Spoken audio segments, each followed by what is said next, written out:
nagbigay na ng kanilang paunang findings sa Ombudsman ng Independent Commission for Infrastructure. Laman ito mga sangkot sa palpak na flood control project sa Oriental Mindoro. At kabilang sa kontraktor dyan, ang kumpanyang si Zaldico, ang founder. Nasa frontline na balitang yan si Gary De Leon.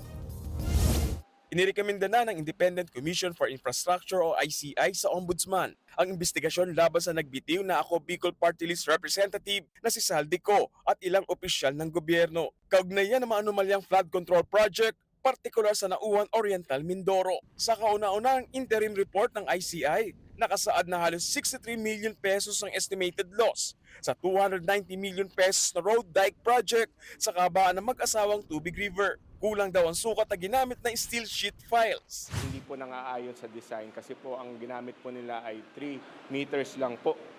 Imbis na ayon sa design ay 12 metro. Kulang-kulang rin po ang mga dokumento para sa kanilang progress billing.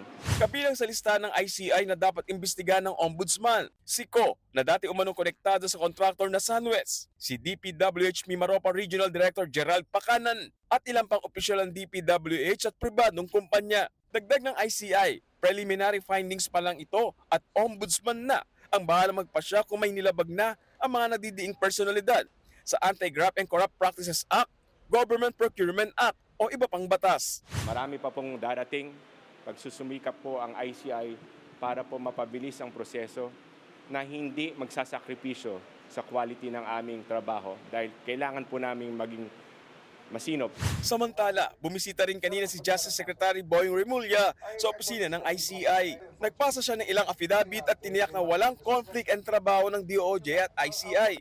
Walang conflict kasi they can go straight to the ombudsman, they can go to the DOJ also for the other complaints. Pero mostly with the ombudsman yan. Nagpapatuloy din ang DOJ sa pagtanggap ng ebidensya mula sa mga testigo gaya ng mag-asawang Sara at Curly Discaya na humiling na mapasailalim sa Witness Protection Program. Unang beses din humarap sa media si Attorney Brian Hosaka bilang bagong Executive Director ng ICI. Binigyan diin niya na ang kanilang trabaho ay hindi para sa politika, kundi para ilabas ang katotohanan kaugnay sa maanumalyang flood control projects. Nagbabalita mula sa Frontline, Gary De Leon, News 5. Mga kapatid, Ed Lingaw po, maging maalam at may pakialam sa mga napapanahong balita sa ating bansa. Para sa mas malilimang pagtalakay at paghimay sa mga issue at headlines, mag-follow at mag-subscribe sa social media pages ng News 5.